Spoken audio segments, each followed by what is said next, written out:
Good morning, good morning. What? You mean everybody at your house doesn't start the school day like this?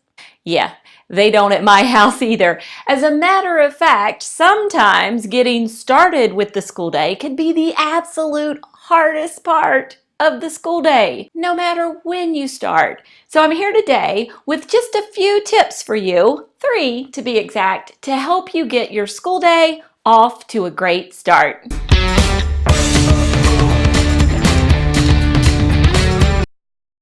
Hi everyone, I'm Pam Barnhill and I have hacks to help you bring joy, efficiency, and a little bit of wonderfulness right into your homeschool. So be sure to hit subscribe or the little bell down below to be notified every time we have a new video go live.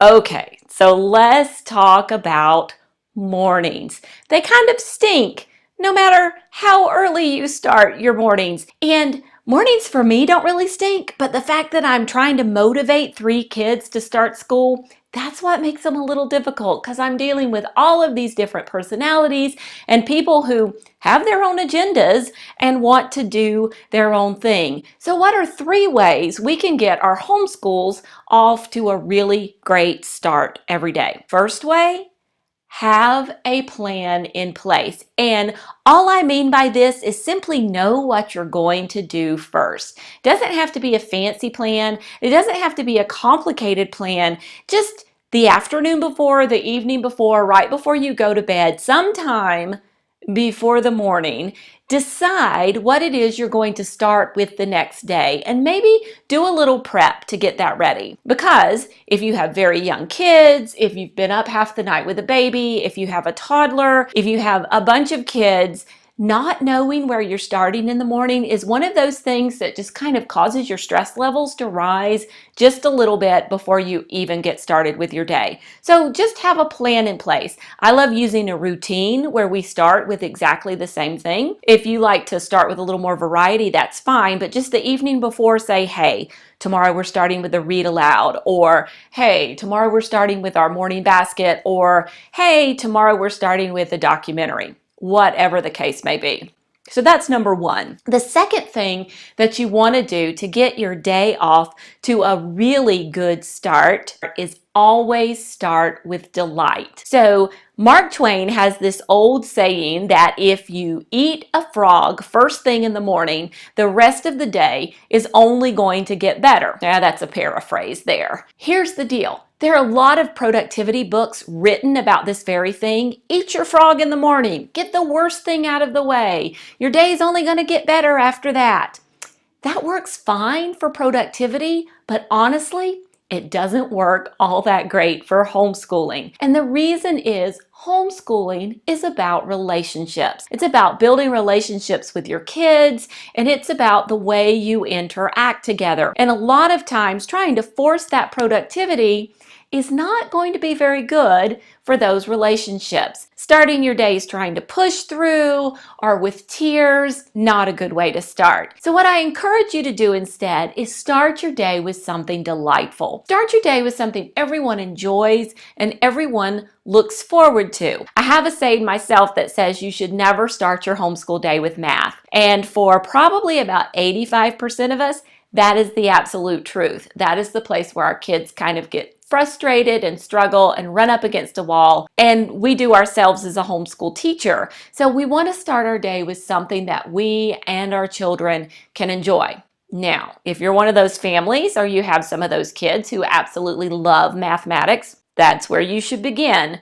But for most of us, let's choose something else, whether that be that read aloud or a documentary, or maybe even doing some music appreciation or a little bit of art. Anything you could do to get your day off on a much nicer foot. In our home, we do something called morning time or morning basket, and I have some blog posts where I talk about that, and I'll link you to them down in the description. But that's how we start our day with a delightful practice. Okay, third tip for you is always start your day with a song. And I'm not talking about singing a song. Instead, I'm talking about playing a song. And this is how I found out this was a good thing. Years ago, probably about 4 or 5 years ago now, my kids were much younger, and I would always be ready to start the school day. It was time for me to start the school day, and my kids would be off doing something else. Maybe they would be playing Legos or eating breakfast or playing in their room. Some of them would be dragging their feet and getting a very slow start to the morning. I was ready to go, and they were not. And so what ended up happening is I would yell. I would say, okay, it's time to start school.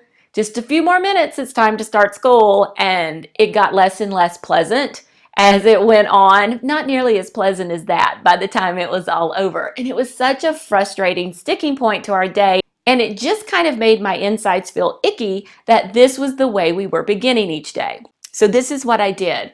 I chose a song. I chose a very upbeat, kind of happy song that we started using to start our homeschool day. And so I would use my little Bluetooth speaker and play it every morning. And what the kids came to learn from hearing this song is they have from the time the song starts until the time the song is over to finish up whatever it is they're doing, get whatever it is they want to bring to the table with them, because we kind of start with that morning basket read aloud. So I'm going to be reading to them while they do Play-Doh or draw pictures or something like that. So they get what they need and they get to the table. If they need a snack, they get that, and they're seated at the table and ready to begin the day as soon as that song is over. And so what it did was it gave them a few minutes of transition time, and I stopped having to yell.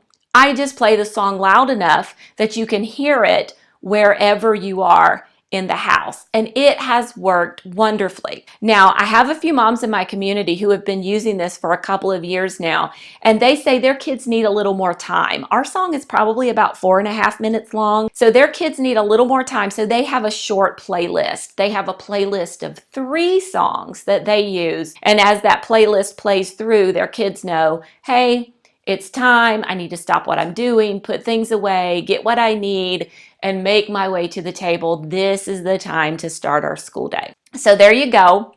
3 things that you can do. First of all, know what you're going to do first.